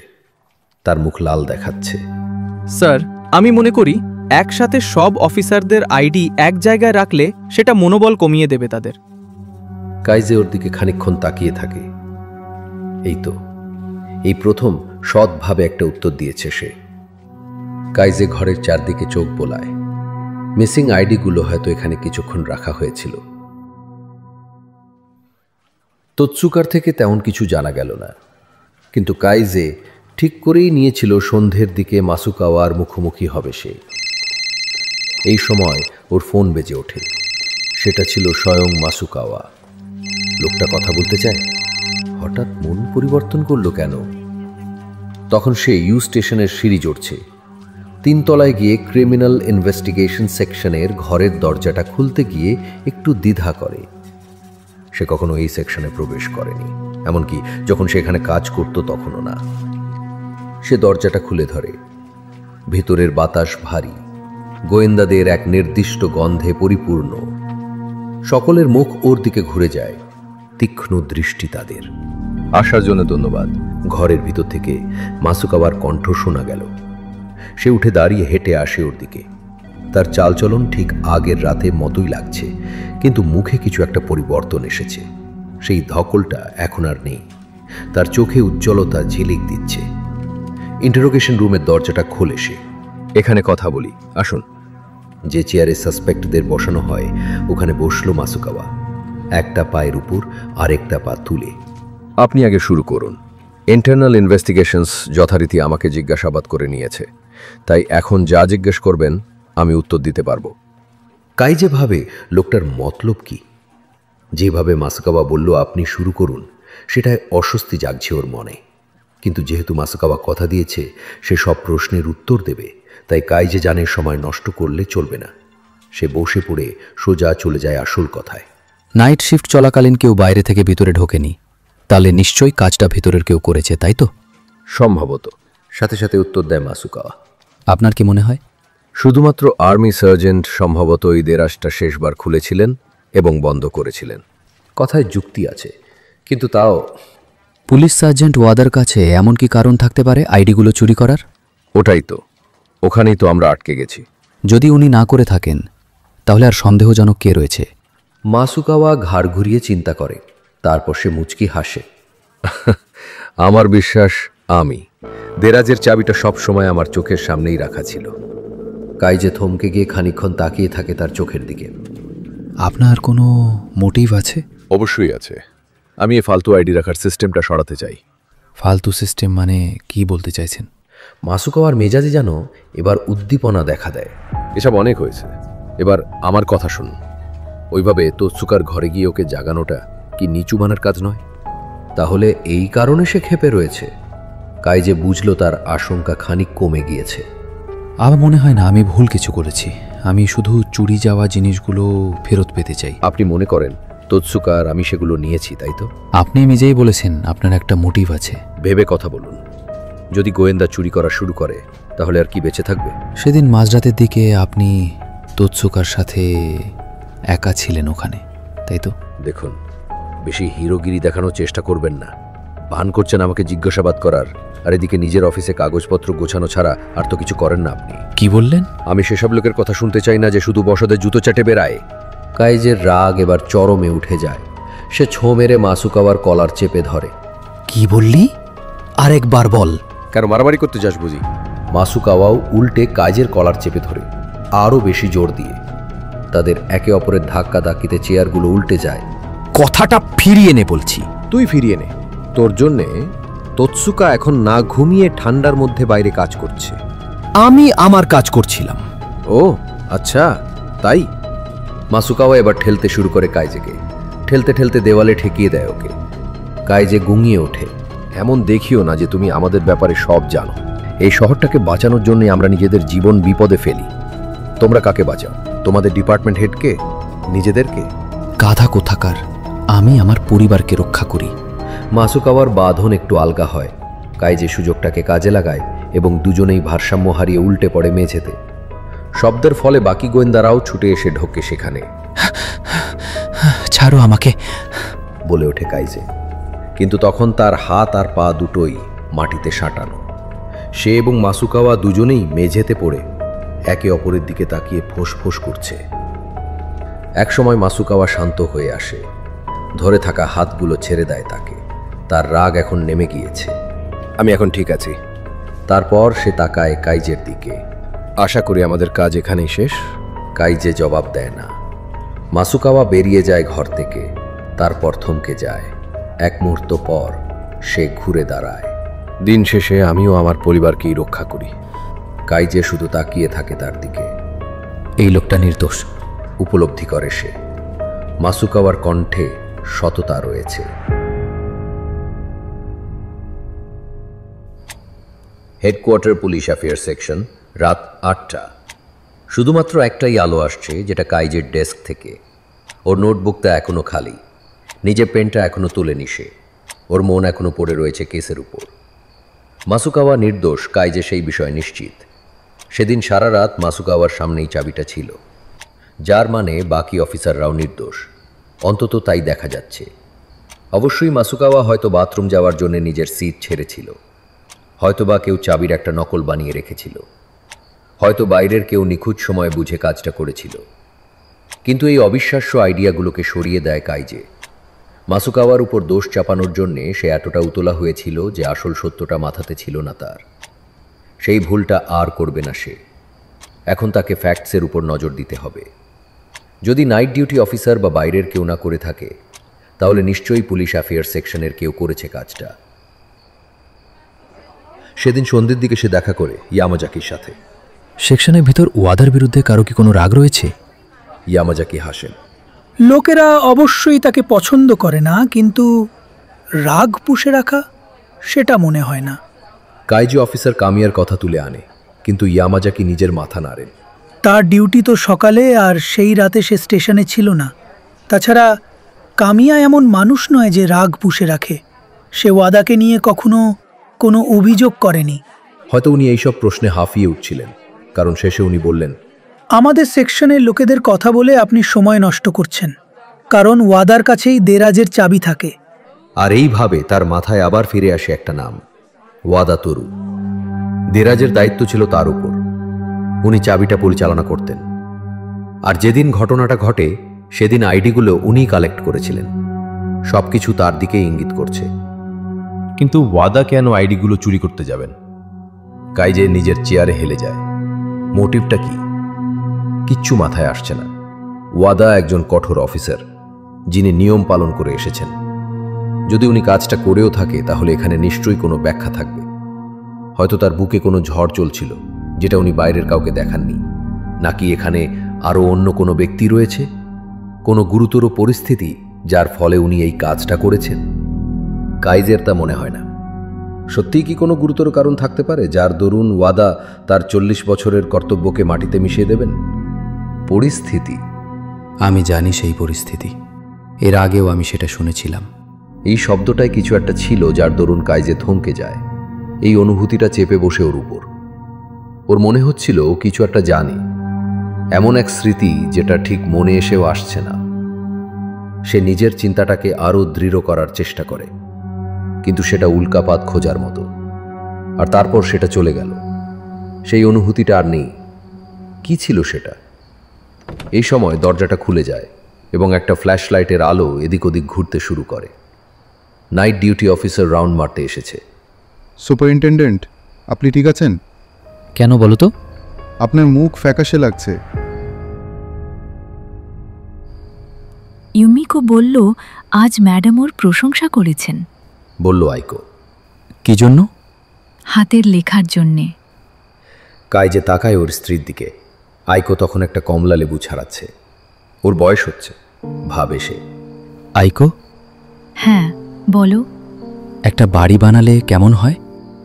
সাধারণত যখন একজন পুলিশ অফিসারকে ট্রান্সফার করা হয় তখন তার পুরো পরিবারকে যেতে হয় তার সাথে। কিন্তু যদি তাদের নিজেদের একটা বাড়ি থাকে তখন ওদের বস অফিসারটিকে একা যাওয়ার অনুমতিও দেন। আইকো ওর দিকে খানিক তাকায়। একটা বাড়ি?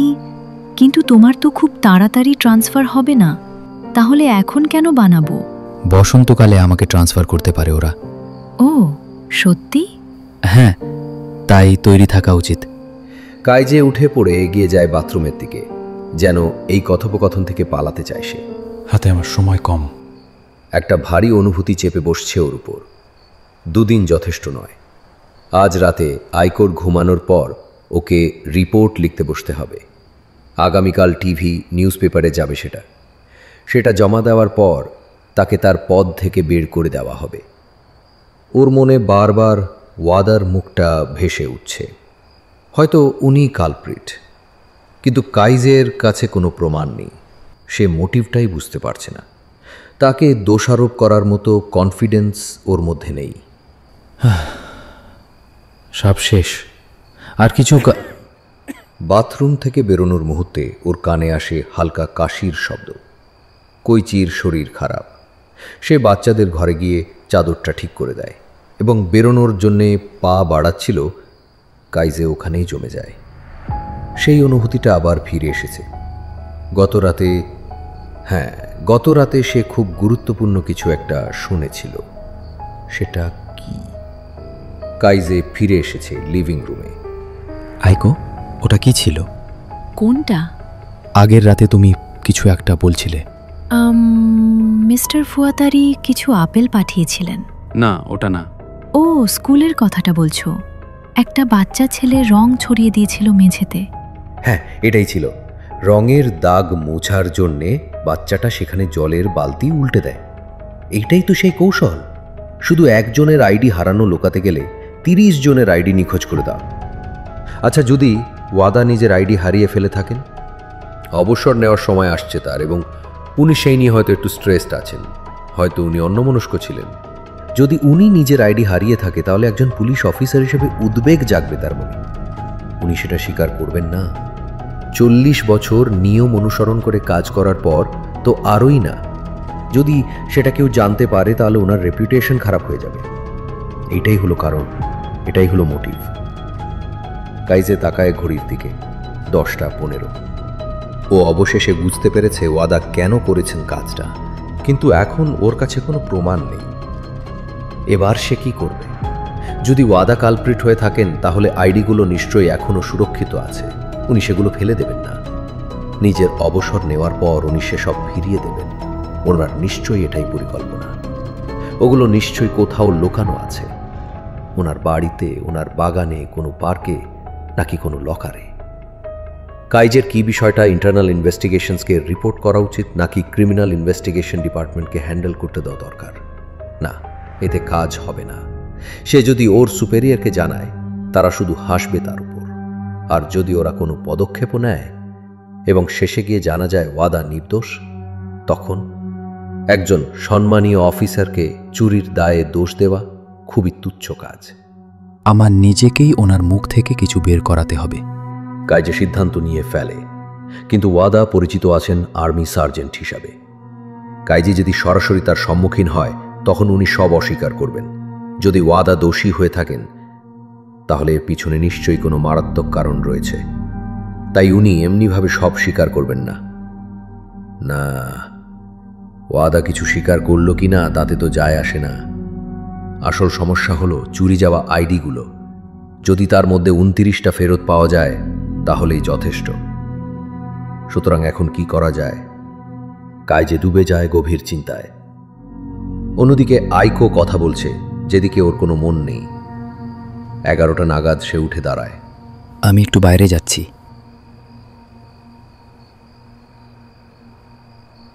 দোতলা বাড়িটা খুব একটা বড় নয়। কোনো দ্বিধা না করে কাইজে বেল বাজায়। 1 বার, 2 বার, 5 বার। দরজা খুলে যেতে বেরিয়ে আসেন ওয়াদা। তাকে অবাক দেখাচ্ছে। সুপারিনটেন্ডেন্ট, এই সময় এখানে কি করছেন? কাইজে ক্ষমা চেয়ে বলে, আমি জানি আইডিগুলো কে চুরি করেছে।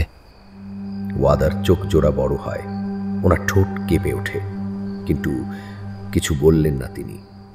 নিশ্চিত হওয়ার জন্যে এটুকুই দরকার ছিল কাইজের, উনিই করেছেন। ওয়াদা তাকে ভিতরে নিয়ে যায়। লিভিং রুমে ঢুকতে কাইজের নজর যায় দেওয়ালের দিকে।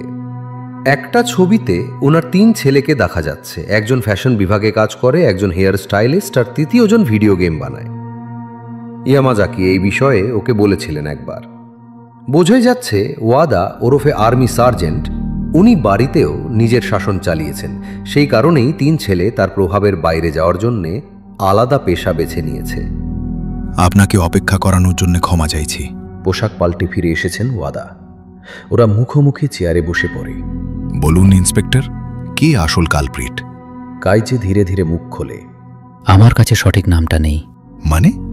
আপনি তো বললেন আপনি জানেন। চোরের কাছ থেকে ফোন এসেছিল, একটা বেনামি ফোন। ওয়াদার ভাবে যেন হালকা পরিবর্তন দেখা দেয়। আর আপনি এখানে কেন এলেন? কারণ এতে আপনিও জড়িয়ে। আমি? হ্যাঁ। কাইজে খুব বুঝে শুনে নজর রাখছিল ওয়াদার প্রতিক্রিয়ার উপর। কথাগুলো আগে থেকেই সাজিয়ে রাখা ছিল ওর। কলার নিজের নাম বলতে চায় না, কিন্তু সে কারণটা বলেছে। সে আপনাকে ঘৃণা করে। সে আইডিগুলো চুরি করেছে আপনাকে সমস্যায় ফেলার জন্যে, যেহেতু আপনি স্টোরেজ রুমের দায়িত্বে ছিলেন। ওয়াদা কিছু বললেন না। উনি শুধু তাকিয়ে থাকেন কাইজের দিকে, যেন ওর মন পড়তে চাইছেন। কাইজে বলে চলে, কিন্তু এখন সে ভয় পাচ্ছে। সে চায় ওগুলো ফিরিয়ে দিতে, সেটাই ও বলেছে আমায়।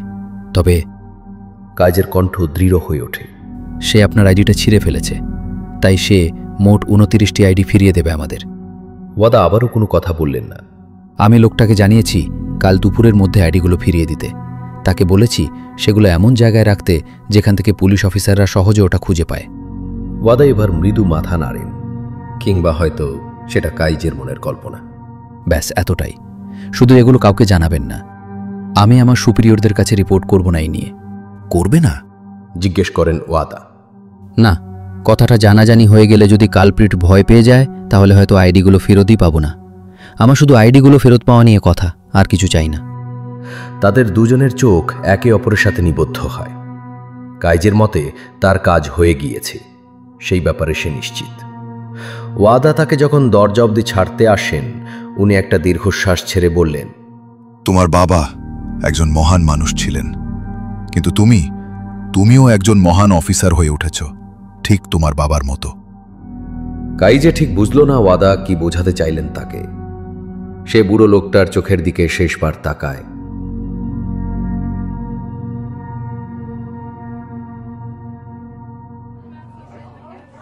সকালের দিকে পুলিশ অ্যাফেয়ার্স সেকশনের হেডকোয়ার্টারগুলো সব ব্যস্ত ছিল। 1টা নাগাদ ডিপার্টমেন্ট হেড কামুইকে ঠিক করেন প্রেসের জন্যে আগে ব্রিফিং দেবেন, যার মানে হলো সেকশন চিফ কোসুগা এর মধ্যে থাকতে চান না। কিন্তু যদি উনি জানতে পারেন যে ব্রিফিংয়ের জন্য কাইজে কিছুই লেখেনি, তখন রাগে ফেটে পড়বেন তিনি। তবে এগুলো শুধু দেখানোর জন্যে উনি যথারীতি আরেকজনকে দিয়ে সব লিখিয়ে রেখেছেন। সাবসেকশন চিফ ইয়োকা সেই কাজটা করেছে। যথারীতি সেটা প্রিন্ট করাও হয়ে গেছে। কাইজে নিজের ডেস্কে বসেছিল। সে অধীরভাবে অপেক্ষায় ছিল মিসিং আইডিগুলোর কোনো খবর আসার জন্যে। এখন শুধু আশা রাখা ছাড়া আর কিছু করার নেই তার। সময় বয়ে চলে। এক সময় সেটা ছিল 10:30, আর তার পরের মুহূর্তে 11টা। কিন্তু কথা তো হয়েছিল সকালের মধ্যে, তাই না? এই সময় ফোনটা বেজে ওঠে। হ্যাঁ, কাইজে বলছি। হ্যালো। ওটা ছিল আইকো। কি ব্যাপার? হাসপাতাল থেকে ফোন এসেছিল, তোমার বাবার অবস্থা আরো খারাপ হয়েছে। কাইজের বুকটা ভারী হয়ে ওঠে। কতটা খারাপ? আমি ঠিক জানি না। ওরা বলল উনি নাকি হলওয়েতে পড়ে যান হঠাৎ। কাইজে দ্বিধা করে ওর কি যাওয়া উচিত, কিন্তু আমি এক্ষুনি যাচ্ছি সেখানে। কাইজে চুপ থাকে।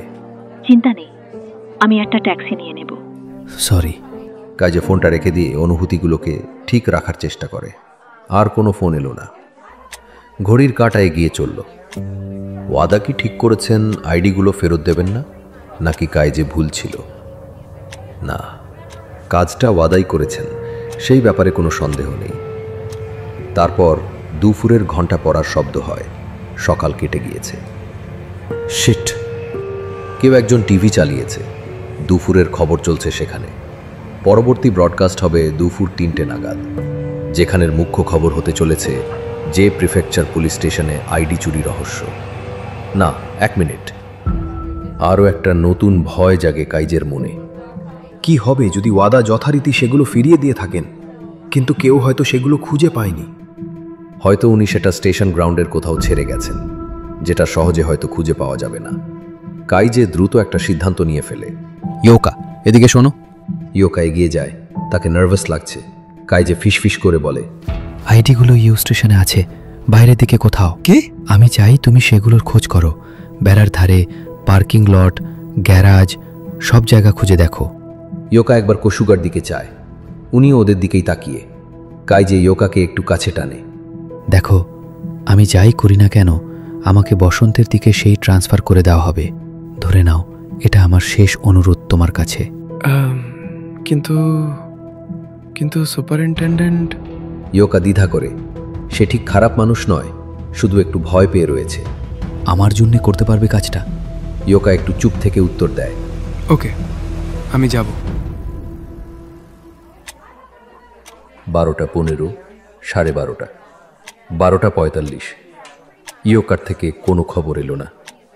তারপর ডিপার্টমেন্ট হেড কামুইকে প্রবেশ করেন ঘরে। প্রেস ব্রিফিং আর 15 মিনিটে শুরু হবে। সময় একেবারেই নেই। কাইজে ফোনটা তুলে ইউ স্টেশনের নাম্বার ডায়াল করে।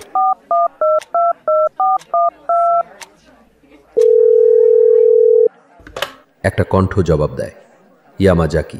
ইন্সপেক্টর ওয়াদা, উনি লাঞ্চ করতে গেছেন। ফোনটা সজোরে নামিয়ে রাখাটা কামুইকে নজরে পড়ে। অবস্থা খুবই খারাপ। কামুইকে বেরোনোর জন্য এগোচ্ছিল, কিন্তু এই সময় ফোনটা বেজে ওঠে আবার। কাইজে দ্রুত তুলে নেয় সেটা। আমি খুঁজে পেয়েছি স্যার, ওগুলো গ্যারাজের পিছনে ছিল। ওটা ছিল ইয়োকা। কাইজে লাফিয়ে ওঠে। এক্ষুনি অ্যানাউন্সমেন্ট থামান, আইডিগুলো খুঁজে পাওয়া গেছে। সমস্ত ঘরটায় যেন বজ্রপাত হলো। কামুইকে আর কোসুগা নিজের স্থানে বিস্ময়ে জমে গিয়েছে। কাইজে দ্রুত ফোন তুলে কথা বলে, ইয়োকা, ওখানে কটা আইডি আছে? আমি সেটাই গুনছি। 26, 27, 28। এখানে তো 28টা আছে দেখছি। 28টা? আবার গুনে দেখো। না, কোনো ভুল নেই, 28টাই আছে। 2টো মিসিং আছে শুধু। কাদেরগুলো? পুলিশ সার্জেন্ট ওয়াদা আর পুলিশ অফিসার কামিয়ারটা। কামিয়ার আইডি? কাইজের নিজেকে দুর্বল লাগছিল। তখন সেখানে অফিসারদের হইচই লেগে গিয়েছে। আইডি চুরির খবর পরিবর্তন করা হয় অন্য কিছুতে। উত্তেজনা কমতে কাইজে পুরো ব্যাপারটা যেন বুঝতে শুরু করে। সে জানে না এটা বিশ্বাস করার মতো কিনা, কিন্তু একটা মানে দাঁড়াচ্ছে এবার। কামিয়া ছিল সেই অফিসার যার আইডি হারিয়েছিল। ওয়াদা নিশ্চয়ই বাকিগুলো চুরি করেছিলেন সেটাকে চাপা দেওয়ার জন্যে। পুলিশ আইডি হারানোটা খুবই গুরুতর বিষয়। কামিয়ার ক্যারিয়ারে আঘাত করতে পারে সেটা, এমনকি প্রমোশন পাওয়ায় বাধা হয়েও দাঁড়াতে পারে। ওয়াদা নিজের জুনিয়র অফিসারকে রক্ষা করেছেন, কিন্তু এটাই একমাত্র কারণ হতে পারে না। ওয়াদা শুধুমাত্র এটুকুর জন্য এরম কাজ করবেন না, এখানে আরও কিছু রয়েছে।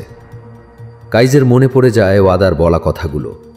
তোমার বাবা একজন মহান মানুষ ছিলেন, কিন্তু তুমিও একজন মহান অফিসার হয়ে উঠেছ, ঠিক তোমার বাবার মতো। ওয়াদার 3 ছেলে রয়েছে, কিন্তু তাদের কেউই ওনার পদচিহ্ন অনুসরণ করেনি। হয়তো উনি চেয়েছিলেন অন্তত একজন যেন ওনার মতো পুলিশ অফিসার হয়ে উঠুক। পরিবর্তে সেই স্বপ্ন উনি দেখতে পেয়েছেন কামিয়ার মধ্যে, একজন ইয়াং অফিসার যে শুরু করেছে তার জীবন। বিশ্বাস করা কঠিন, কিন্তু মিসিং আইডিগুলোই সত্যিটা বলে দিচ্ছে। যদি শুধু কামিয়ার আইডিটা বাদ থাকতো তাহলে তদন্ত হতো তাকে নিয়ে। ওয়াদা নিশ্চয়ই নিজেরটাও সরিয়েছেন যাতে করে সন্দেহটা দূরে রাখা যায়। আর তার উপর আর্মি সার্জেন্টের উপর অনেকের ক্ষোভ, সেটাও একটা কারণ আছে। ফলে ইন্টারনাল অ্যাফেয়ার্স আসল কারণটা ধরতে পারবে না, কেসটা অমীমাংসিত হিসেবেই থেকে যাবে।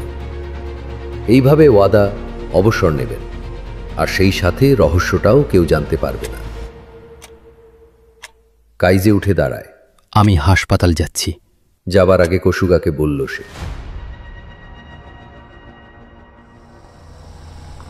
হাইওয়ে ধরে গাড়ি চালিয়ে যাওয়ার সময় ওর ফোনটা ভাইব্রেট করে ওঠে।